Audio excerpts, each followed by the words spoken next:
नमस्कार दोस्तों, स्वागत है आप सभी का पीसीबी कंपोजिट ज्ञान यूट्यूब चैनल में। दोस्तों, आज हम लेकर आए हैं भौतिक विज्ञान के 50 बहुत ही महत्वपूर्ण प्रश्नों के बारे में जो सभी प्रतियोगी परीक्षाओं में हर वर्ष पूछा जाता है।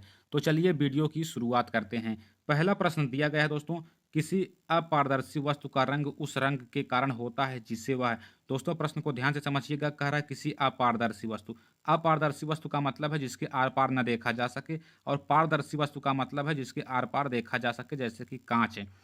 और प्रश्न यहाँ कह रहा है किसी अपारदर्शी वस्तु का रंग उस रंग के कारण होता है जिससे वह परावर्तित करती है। यहाँ पर C number option is the right answer. क्योंकि दोस्तों, हम अगर किसी भी वस्तु को देखते हैं तो वहाँ से एक किरण निकलती है जो हमारे आँख की रेटिना पर पड़ती है, जिससे हम किसी भी वस्तु को देख पाते हैं। इसलिए यहाँ पर option number C is the right answer. आप लोग याद रखें, बहुत ही महत्वपूर्ण प्रश्न है। अब बढ़ते हैं दोस्तों अगले प्रश्न की तरफ। दूसरा नंबर प्रश्न है, रेटिना पर बना प्रतिबिंब कैसा होता है। मोस्ट इंपॉर्टेंट प्रश्न है दोस्तों, आप लोग याद रखें। यह अक्सर प्रतियोगी परीक्षाओं में पूछा जाने वाला प्रश्न है। कह रहा है रेटिना पर बना प्रतिबिंब कैसा होता है। दोस्तों, मानव नेत्र में रेटिना बहुत ही महत्वपूर्ण अंग है जिस पर प्रतिबिंब बनता है। तो दोस्तों, रेटिना पर प्रतिबिंब कैसा बनता है, तो D number option is the right answer. Retina पर प्रतिबिंब वस्तु से छोटा लेकिन उल्टा बनता है। आप लोग याद रखें, महत्वपूर्ण प्रश्न है। यहाँ पर D number option is the right answer. और प्लीज़ दोस्तों, वीडियो के लास्ट तक बने रहें। लास्ट में बहुत ही महत्वपूर्ण प्रश्नों को बताया गया है, बहुत ही सरल तरीके से बताया गया है, सभी प्रतियोगी परीक्षाओं के लिए उपयोगी साबित होगा। तो चलिए दोस्तों, बढ़ते हैं अगले प्रश्न की तरफ। तीसरा नंबर प्रश्न है, यदि किसी कमरे में हरे रंग का बल्ब लगा दिया जाए तो हरे रंग के प्रकाश में लाल रंग की वस्तु कैसी दिखाई देगी। दोस्तों, मान लीजिए आप किसी एक कमरे में हरे रंग का बल्ब लगा देते हैं और वहाँ पर कोई लाल वस्तु रख देते हैं। लाल वस्तु में जैसे कुर्सी में या किसी भी लाल रंग का कोई वस्तु, तो वह किस रंग का दिखाई देगा, तो दोस्तों वह काले रंग का दिखाई देगा। आप लोग इसे घर पर ट्राई कर सकते हैं। अपने एक छोटे से कमरे में एक हरे रंग का बल्ब लगा दीजिए और कोई लाल रंग की वस्तु रख दीजिए, तो देखेंगे कि लाल रंग का वस्तु काले रंग की दिखाई देगी। आप लोग इसे याद रखें, इंपॉर्टेंट प्रश्न है, प्रतियोगी परीक्षाओं में पूछा जाने वाला प्रश्न है। तो दोस्तों, प्लीज़ वीडियो को अभी से लाइक कर दें। अगर चैनल पर पहली बार वीडियो को देख रहे हैं तो प्लीज़ चैनल को सब्सक्राइब करके बगल में बने बेल आइकन को भी दबा दें, जिससे हमारी सभी नए वीडियो की नोटिफिकेशन आप तक तुरंत पहुँचे। चलिए बढ़ते हैं अब अगले प्रश्न की तरफ। अगला प्रश्न दिया गया है, कुछ वाहनों में पीले रंग के अलग से बल्ब या हेडलाइट लगाए जाते हैं क्योंकि। प्रश्न को ध्यान से समझिएगा दोस्तों। प्रश्न कह रहा है कुछ वाहनों में पीले रंग के अलग से बल्ब या हेडलाइट लगाए जाते हैं क्योंकि। तो दोस्तों, इसके लिए राइट आंसर है सी नंबर ऑप्शन। क्योंकि पीला प्रकाश कोहरे को भेदता है जिससे सड़क साफ दिखाई देती है, अतः कोहरे वाली रातों में पीली बत्ती काम में आती है। ये इसका दोस्तों बहुत ही महत्वपूर्ण प्रयोग है पीली पट्टी का, जिससे पीछे से आ रहे वाहनों को आगे वाली गाड़ी दिखाई देगी, जिससे एक्सीडेंट नहीं होंगे।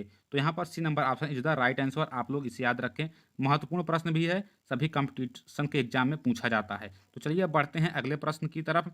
अगला प्रश्न दिया गया है, मानव की आंख के किस भाग में वस्तु का प्रतिबिंब बनता है। दोस्तों, मोस्ट इंपॉर्टेंट प्रश्न है, आप लोग इसे याद रखें। कह रहा है प्रश्न, मानव की आंख के किस भाग में वस्तु का प्रतिबिंब बनता है। तो दोस्तों, मानव की आंख में रेटिना पर प्रतिबिंब बनता है। आप लोग इसे याद रखें, सभी प्रतियोगी परीक्षाओं में पूछा जाने वाला प्रश्न है। रेटिना मानव आंख के बहुत ही महत्वपूर्ण अंग है जहां पर प्रतिबिंब बनता है वस्तुओं का। अब बढ़ते हैं अगले प्रश्न की तरफ। अगला प्रश्न दिया गया है, कैमरों में किस प्रकार के लेंस का प्रयोग किया जाता है। दोस्तों, यह बहुत ही महत्वपूर्ण प्रश्न है। कह रहा है कैमरों में किस प्रकार के लेंस का प्रयोग किया जाता है। तो इसके लिए राइट आंसर है ए नंबर ऑप्शन। उत्तल लेंस का उपयोग कैमरा में किया जाता है। आप लोग याद रखें। अब बढ़ते हैं अगले प्रश्न की तरफ। 7वां नंबर प्रश्न है, आइरिस का क्या काम होता है। दोस्तों, इसे आप लोग समझिएगा। आइरिस आइरिस जो होता है यह मानव नेत्र का एक ही बहुत ही महत्वपूर्ण अंग है। तो आइरिस का मुख्य कार्य क्या होता है, तो दोस्तों इसके लिए राइट आंसर है ए नंबर ऑप्शन। आंख में जाने वाले प्रकाश की मात्रा को नियंत्रित करता है। प्रश्न को एक बार फिर से देखिए, आइरिस का क्या कार्य होता है। तो आइरिस का कार्य होता है आंख में जाने वाले प्रकाश की मात्रा को नियंत्रित करता है, कॉर्निया। अब बढ़ते हैं दोस्तों अगले प्रश्न की तरफ। अगला प्रश्न दिया गया है जो कि मोस्ट इंपॉर्टेंट प्रश्न है, आरआरबी 2005 में पूछा गया प्रश्न है, ग्रुप डी में। प्रश्न कह रहा है, यदि कांच को अधिक तापमान तक गर्म किया जाए तो। यदि कांच को अधिक तापमान तक गर्म किया जाए तो वह कैसा दिखाई देगा। तो इसके लिए राइट आंसर है दोस्तों, जो कि बहुत ही महत्वपूर्ण प्रश्न है, अक्सर प्रतियोगी परीक्षा में पूछा जाने वाला प्रश्न है। इसके लिए राइट आंसर है बी नंबर ऑप्शन, हरे रंग का कांच दिखाई देगा। आप लोग याद रखें, ग्रीन ग्रीन रंग का दिखाई देगा। इंपॉर्टेंट प्रश्न है, यहाँ पर B number option is the right answer. अब बढ़ते हैं दोस्तों अगले प्रश्न की तरफ। अगला प्रश्न दिया गया है, फोटोग्राफिक कैमरों का वह कौन सा भाग होता है जो मानव नेत्र की रेटिना की तरह कार्य करता है। दोस्तों आप लोगों को पता ही है कि हमारा शरीर में मानव नेत्र बहुत ही महत्वपूर्ण अंग है। नेत्र में दोस्तों एक अंग होता है जिसे रेटिना कहते हैं, क्योंकि रेटिना पर ही किसी भी वस्तु का प्रतिबिंब रेटिना पर ही बनता है। ठीक उसी प्रकार फोटोग्राफिक कैमरों में रेटिना का कार्य क्या करता है, तो रेटिना का कार्य दोस्तों डी नंबर ऑप्शन फिल्म करता है। आप लोग इसे याद रखें, जिस प्रकार नेत्र में रेटिना होता है उसी फोटोग्राफिक कैमरा में फिल्म होता है। यहाँ पर D number option is the right answer और महत्वपूर्ण प्रश्न है, आप लोग इसे याद रखें। अब बढ़ते हैं अगले प्रश्न की तरफ। अगला प्रश्न दिया गया है दोस्तों, प्रकाश का रंग निश्चित किया जाता है।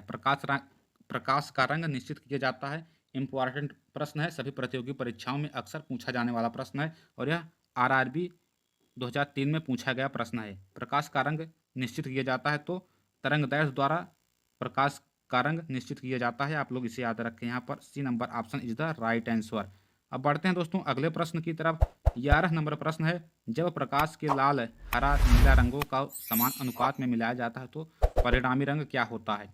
प्रश्न को एक बार फिर से समझिए, जब प्रकाश के लाल रंग और हरे नीला रंग को समान अनुपात में मिलाया जाता है तो कौन सा रंग प्राप्त होता है, तो इसके लिए राइट आंसर है बी नंबर ऑप्शन, सफ़ेद रंग प्राप्त होता है।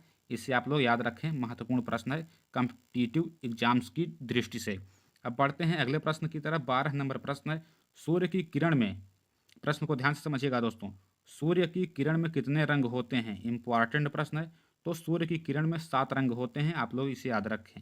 अब बढ़ते हैं अगले प्रश्न की तरफ। 13 नंबर प्रश्न है, यदि वायुमंडल ना हो तो पृथ्वी से आकाश का रंग कैसा दिखाई देगा। प्रश्न को ध्यान से समझिएगा दोस्तों, यदि वायुमंडल ना हो तो पृथ्वी से आकाश का रंग कैसा दिखाई देगा। दोस्तों अभी वायुमंडल है तो पृथ्वी का रंग नीला दिखाई देता है, और कह रहा है यदि वायुमंडल ना हो तो पृथ्वी से आकाश का रंग कैसा दिखाई देगा, तो इसके लिए राइट आंसर है ए नंबर ऑप्शन, काला दिखाई देगा। आप लोग इसे याद रखें। अब बढ़ते हैं अगले प्रश्न की तरफ। 14 नंबर प्रश्न है, इंपॉर्टेंट प्रश्न है, उत्तराखंड पीसीएस 2008 में पूछा गया प्रश्न है।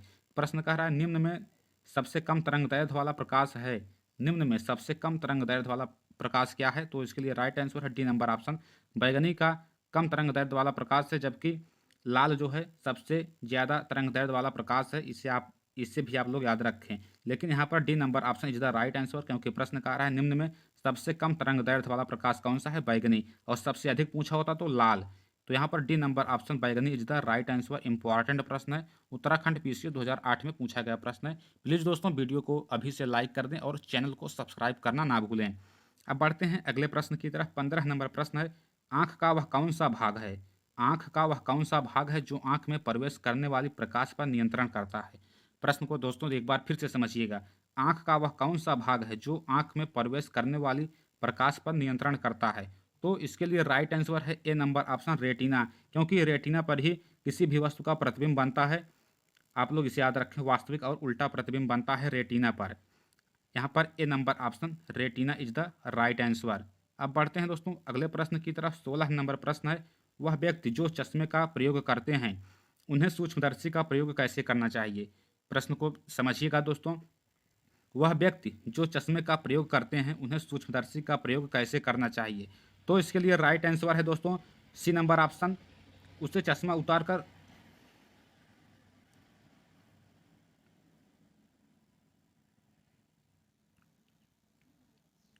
इसके लिए राइट आंसर है दोस्तों बी नंबर ऑप्शन, वह चश्मे के साथ सूक्ष्मदर्शी का प्रयोग करना चाहिए। आप लोग इसे याद रखें, उसे चश्मे के साथ सूक्ष्मदर्शी का प्रयोग करना चाहिए। यहाँ पर B number option is the right answer, आप लोग इसे याद रखें।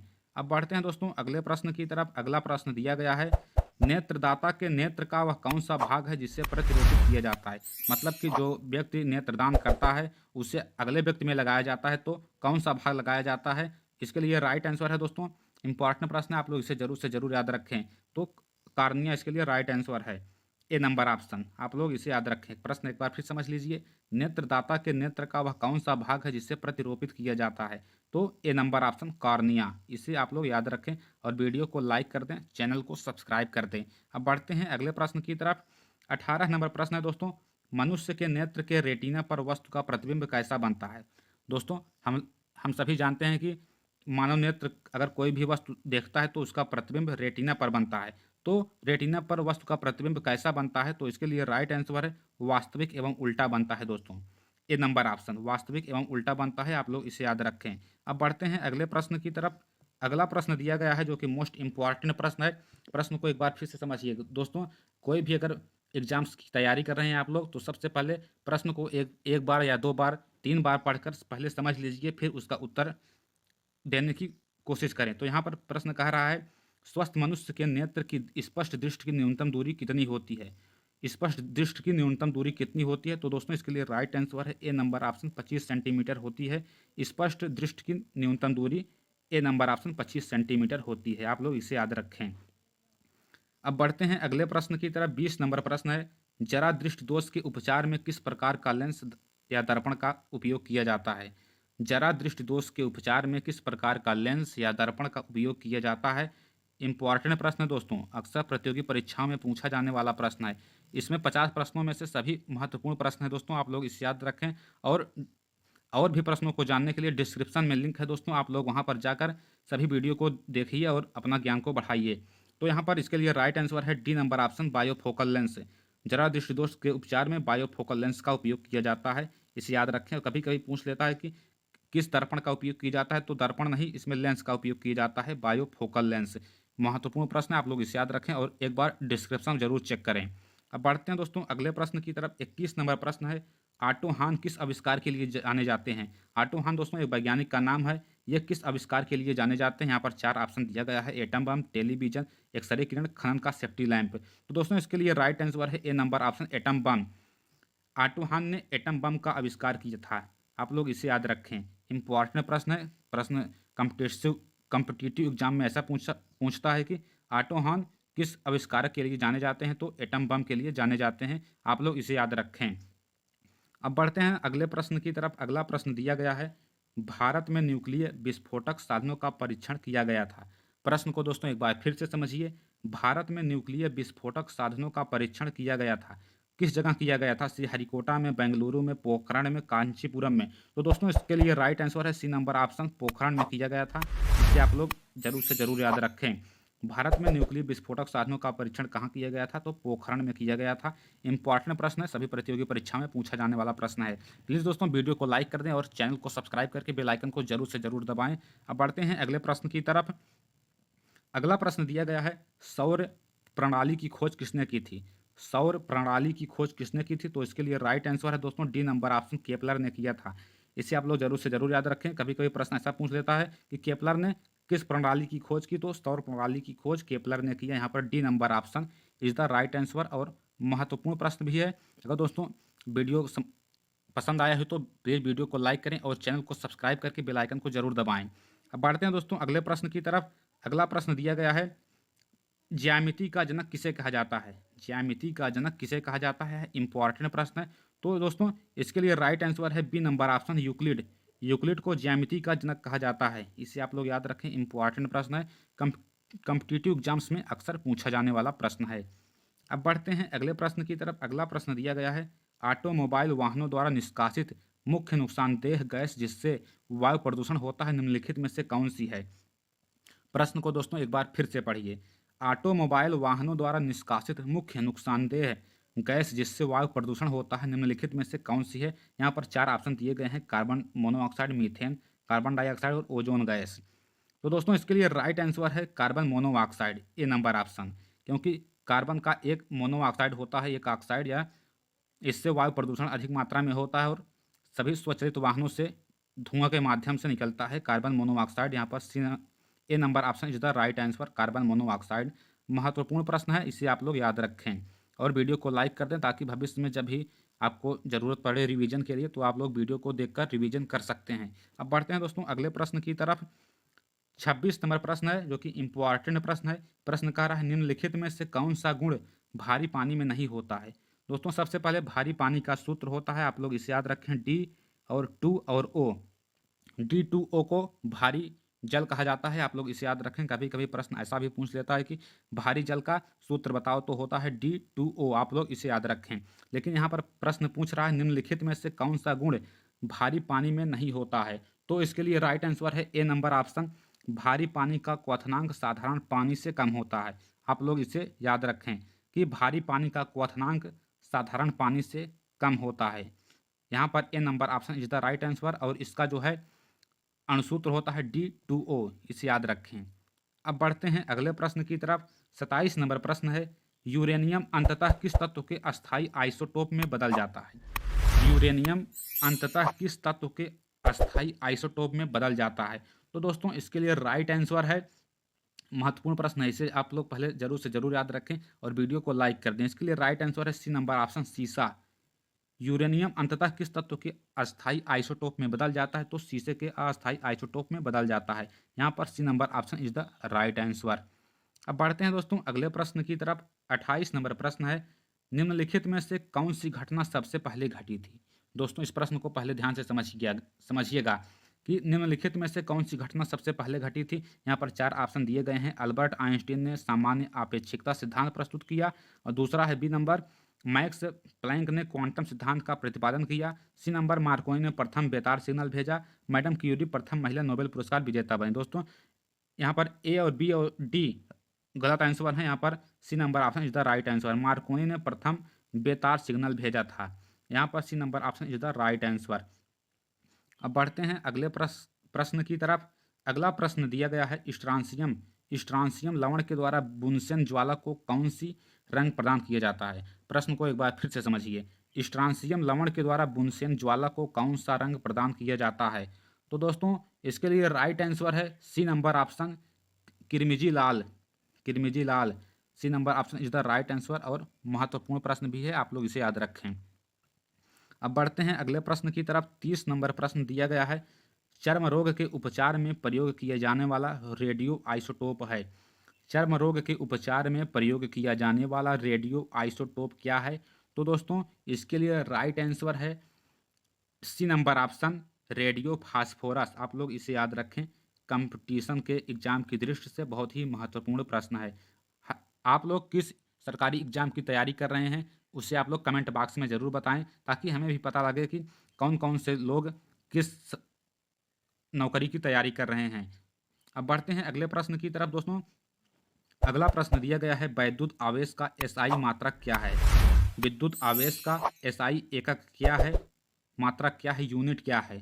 तो दोस्तों वैद्युत आवेश का मात्रक जो होता है बी नंबर ऑप्शन कूलाम होता है। आप लोग इसे याद रखें, कूलाम कूलाम होता है। दोस्तों यहाँ पर B number option is the right answer, इसे आप लोग याद रखें और महत्वपूर्ण प्रश्न भी है, इसे जरूर से जरूर याद रखें। और भी अधिक वीडियो देखने के लिए डिस्क्रिप्शन में लिंक है दोस्तों, वहाँ पर जाकर आप लोग वीडियो को देख सकते हैं, फिजिक्स पार्ट 2 को भी और फिजिक्स पार्ट 1 को भी। अब बढ़ते हैं अगले प्रश्न की तरफ। अगला प्रश्न दिया गया है, एक फोटो सेल में प्रकाश ऊर्जा को परिवर्तित किया जाता है।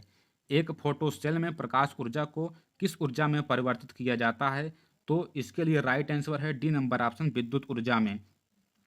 प्रश्न को ध्यान से समझिएगा और प्लीज़ वीडियो को लाइक करके चैनल को सब्सक्राइब करना बिल्कुल भी ना भूलें। आपके भविष्य का सवाल है दोस्तों, और सभी प्रतियोगी परीक्षाओं में इस तरह का प्रश्न पूछा जाता है, जिसका मैं पूरा हल सहित लेकर आया हूं। तो प्लीज़ आप लोग वीडियो को लाइक करें और चैनल को सब्सक्राइब करके बेल आइकन को दबाना ना भूलें, और जितना हो सके अपने दोस्तों के साथ शेयर करें। अब बढ़ते हैं अगले प्रश्न की तरफ। अगला प्रश्न दिया गया है, वैद्युत आवेश को भंडारित करने के लिए प्रयुक्त उपकरण को क्या कहते हैं? वैद्युत आवेश को भंडारित करने के लिए प्रयुक्त उपकरण को क्या कहते हैं? जैसे दोस्तों अनाजों के लिए, अनाज जहाँ रखा जाता है उसे गोदाम कहते हैं, जहाँ पर भंडारण मतलब जहाँ पर रखा जाता है, एकत्रित किया जाता है, उसे गोदाम कहते हैं। ठीक उसी प्रकार विद्युत आवेश को एक जगह एकत्रित करके रखने के लिए उसके उपकरण को क्या कहा जाता है? तो इसके लिए राइट आंसर है बी नंबर ऑप्शन, संधारित्र कहा जाता है। आप लोग इसे याद रखें, महत्वपूर्ण प्रश्न है, अक्सर प्रतियोगी परीक्षाओं में पूछा जाने वाला प्रश्न है। तो प्लीज़ दोस्तों वीडियो को लाइक करके चैनल को सब्सक्राइब कर देना और वीडियो के लास्ट तक बने रहें। अब बढ़ते हैं अगले प्रश्न की तरफ। अगला प्रश्न दिया गया है, उल्लू घोर अंधकार में भी देख सकता है क्योंकि? दोस्तों हम लोगों को पता है कि काफ़ी समय से बताया जाता है कि उल्लू दिन में ही देखते हैं, दिन में नहीं देख पाते, रात में देखते हैं उल्लू। तो इसके लिए राइट आंसर है दोस्तों बी नंबर ऑप्शन, उसकी बड़ी बड़ी आँखों के गोले आगे की तरफ निकले होते हैं जो उसको त्रिनेत्रीय दृष्टि प्रदान करते हैं। यहाँ पर B number option is the right answer. अब बढ़ते हैं अगले प्रश्न की तरफ। 35 नंबर प्रश्न है, निम्नलिखित में से कौन सा पदार्थ अतिशीतित द्रव है? प्रश्न को एक बार फिर से समझिए, निम्नलिखित में से कौन सा पदार्थ अतिशीतित द्रव है? तो इसके लिए राइट आंसर है कांच। कांच दोस्तों एक अतिशीतित द्रव है, उसी से मिलकर बनाया जाता है। यहाँ पर सी नंबर ऑप्शन कांच, glass is the right answer. आप लोग इसे याद रखें। और यह ऐसा प्रश्न दोस्तों सभी प्रतियोगी परीक्षाओं में इस तरह के प्रश्न अक्सर पूछे जाते हैं। तो प्लीज़ वीडियो को लाइक करके चैनल को सब्सक्राइब करें और अपने दोस्तों के साथ ज़्यादा से ज़्यादा शेयर करें। और इसी तरह के बहुत ही महत्वपूर्ण प्रश्नों के लिए डिस्क्रिप्शन में लिंक है, वहाँ पर जाकर सभी वीडियो को देखिए और अपने ज्ञान को बढ़ाइए। अब बढ़ते हैं अगले प्रश्न की तरफ। 36 नंबर प्रश्न है, परमाणु शक्ति संयंत्र किस सिद्धांत पर कार्य करता है? परमाणु शक्ति संयंत्र किस सिद्धांत पर कार्य करता है? तो दोस्तों इसके लिए राइट आंसर है ए नंबर ऑप्शन विखंडन। विखंडन सिद्धांत पर परमाणु शक्ति संयंत्र कार्य करता है। यहाँ पर ए नंबर ऑप्शन विखंडन इज द राइट आंसर। और यह महत्वपूर्ण प्रश्न भी है, इससे आप लोग माइंड में बैठा लें, याद रखें। अब बढ़ते हैं अगले प्रश्न की तरफ। 37 नंबर प्रश्न है, सेकंड के लोकक की काल अवधि है। सेकंड के लोकक की काल अवधि है, तो इसके लिए राइट आंसर है 2 सेकंड। अब बढ़ते हैं दोस्तों अगले प्रश्न की तरफ। अगला प्रश्न दिया गया है 38 नंबर प्रश्न, 2003 में छोड़े गए भारत के मौसम अनुसंधान उपग्रह मैटसैट को क्या नाम दिया गया? दोस्तों बहुत ही महत्वपूर्ण प्रश्न है, जनरल नॉलेज में भी पूछा गया प्रश्न है, आईएएस और पीसीएस में पूछा जाने वाला सवाल है। तो प्रश्न कह रहा है 2003 में छोड़े गए भारत के मौसम अनुसंधान उपग्रह मैटसैट को क्या नाम दिया गया? तो दोस्तों इसके लिए राइट आंसर है बी नंबर ऑप्शन कल्पना 1। कल्पना 1 नाम दिया गया, आप लोग इसे याद रखें। इंपॉर्टेंट प्रश्न है कॉम्पिटिटिव एग्जाम्स की दृष्टि से, आप लोग इसे याद रखें। अब बढ़ते हैं अगले प्रश्न की तरफ। अगला प्रश्न दिया गया है, अंतरिक्ष एवं संबंधित विज्ञानों में अनुसंधान के लिए प्रमुख राष्ट्रीय केंद्र जिसे भौतिक अनुसंधान प्रयोगशाला कहते हैं, कहाँ स्थित है? प्रश्न को एक बार फिर से समझिएगा दोस्तों। कह रहा है अंतरिक्ष एवं संबंधित विज्ञानों में अनुसंधान के लिए प्रमुख राष्ट्रीय केंद्र जिसे भौतिक अनुसंधान प्रयोगशाला कहते हैं, कहाँ स्थित है? तो दोस्तों इसके लिए राइट आंसर है A number option Ahmedabad. Ahmedabad में स्थित है, आप लोग इसे याद रखें। अब बढ़ते हैं अगले प्रश्न की तरफ। अगला प्रश्न दिया गया है, निम्नलिखित में से कौन सा कण परमाणु के नाभिक से संबंधित नहीं है? प्रश्न को एक बार फिर से समझिएगा दोस्तों। प्रश्न कह रहा है निम्नलिखित में से कौन सा कण परमाणु के नाभिक से संबंधित नहीं है? परमाणु के नाभिक में दोस्तों इलेक्ट्रॉन भी होता है, प्रोटॉन भी होता है और न्यूट्रॉन भी होता है, लेकिन मेरान जो है यह नहीं होता है। तो इसके लिए राइट आंसर है दोस्तों डी नंबर ऑप्शन मेरान। यहाँ पर इलेक्ट्रॉन, प्रोटॉन, न्यूट्रॉन तो परमाणु के नाभिक में पाए जाते हैं, लेकिन मेरान नहीं पाया जाता। तो इसके लिए D number option is the right answer. अब बढ़ते हैं अगले प्रश्न की तरफ। 41 नंबर प्रश्न है, साबुन के बुलबुले पर श्वेत प्रकाश डालने से रंग दिखाई देते हैं, इसका क्या कारण है? साबुन के बुलबुले पर श्वेत प्रकाश डालने से रंग दिखाई देते हैं, इसका क्या कारण है? तो दोस्तों इसके लिए राइट आंसर है विव्यतिकरण के कारण ऐसा होता है। अब बढ़ते हैं अगले प्रश्न की तरफ। अगला प्रश्न दिया गया है, वह प्रकाशीय उपकरण कौन सा है जिसकी सहायता से दोनों आंखों से एक साथ दूरवर्ती वस्तुओं को आवर्धित रूप से दिखाई देता है? प्रश्न को एक बार फिर से ध्यान से समझिएगा दोस्तों। प्रश्न कह रहा है वह प्रकाशीय उपकरण कौन सा है जिसकी सहायता से दोनों आंखों से एक साथ दूरवर्ती वस्तुओं को देखा जा सकता है? तो दोस्तों यहाँ पर A number option is the right answer, क्योंकि दोस्तों दूरबीन जो होता है वह दोनों आँख के लिए बनाया जाता है। इस तरह से दूरबीन होता है जिसे दूर की वस्तुओं को देखने के लिए किया जाता है। यहाँ पर ए नंबर ऑप्शन दूरबीन इज द राइट आंसर। अब बढ़ते हैं अगले प्रश्न की तरफ। अगला प्रश्न दिया गया है, दूरदर्शन चैनल की विशिष्ट है। दूरदर्शन चैनल की विशिष्ट है निम्नलिखित में से? तो दोस्तों इसके लिए राइट आंसर है ए नंबर ऑप्शन प्रेषित संकेत की आवृत्ति। ए नंबर ऑप्शन आप लोग याद रखें। प्रश्न एक बार फिर समझिए, दूरदर्शन चैनल की विशिष्ट है तो प्रेषित संकेत की आवृत्ति। A number option is the right answer. अब बढ़ते हैं अगले प्रश्न की तरफ। 44 नंबर प्रश्न है, सिग्नल के लिए लाल बत्ती का प्रयोग इसलिए किया जाता है क्योंकि? सिग्नल पर दोस्तों लाल बत्ती का प्रयोग किया जाता है, आप लोगों को पता ही होगा कि तो वह क्यों किया जाता है? तो इसके लिए राइट आंसर है ए नंबर ऑप्शन, क्योंकि इसकी दीर्घ तरंग दैर्ध्य होता है। आप लोग इसे याद रखें दोस्तों। प्रश्न कह रहा है कि सिग्नल के लिए लाल बत्ती का प्रयोग क्यों किया जाता है? क्योंकि दोस्तों इसका आवृत्ति जो होता है काफ़ी अधिक होता है। और यहाँ पर सी नंबर ऑप्शन भी है, और माध्यम में निम्न प्रकीर्णन होता है। तो सी नंबर ऑप्शन भी सही है। तो यहाँ पर डी वाला ऑप्शन बिल्कुल सही है, क्योंकि ए और सी दोनों सही हैं। आप लोग इसे याद रखें। सिग्नल के लिए लाल बत्ती का प्रयोग किया जाता है, आप लोग जानते ही हैं। तो इसका तरंग दैर्ध्य अधिक होता है और माध्यम में निम्न प्रकीर्णन होता है। यहाँ पर ए और सी दोनों सही हैं। और बैगनी रंग के प्रकाश के लिए जो होता है तरंग दैर्ध्य बहुत ही कम होता है। तो यहाँ पर D number option is the right answer. Important प्रश्न है, आप लोग इसे याद रखें और वीडियो को लाइक करके चैनल को सब्सक्राइब करना बिल्कुल भी ना भूलें दोस्तों। अब बढ़ते हैं अगले प्रश्न की तरफ। अगला प्रश्न दिया गया है, दूरदर्शन टीवी के ध्वनि संकेत होते हैं। दूरदर्शन टीवी के ध्वनि संकेत होते हैं, तो इसके लिए राइट आंसर है बी नंबर ऑप्शन आवृत्ति मॉड्यूलित। आवृत्ति मॉड्यूलित होता है, इसे आप लोग याद रखें। अब बढ़ते हैं अगले प्रश्न की तरफ।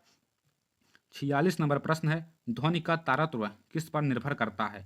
ध्वनि का तारत्व किस पर निर्भर करता है दोस्तों, तो इसके लिए राइट आंसर है ए नंबर ऑप्शन आवृत्ति पर निर्भर करता है। ध्वनि का तारत्व आवृत्ति पर निर्भर करता है। A number option is the right answer. अब बढ़ते हैं अगले प्रश्न की तरफ। 47 नंबर प्रश्न है, यदि नोड तथा संलग्न एंटी नोड के मध्य दूरी 30 सेंटीमीटर हो तो तरंग कितनी आवर्ती होगी।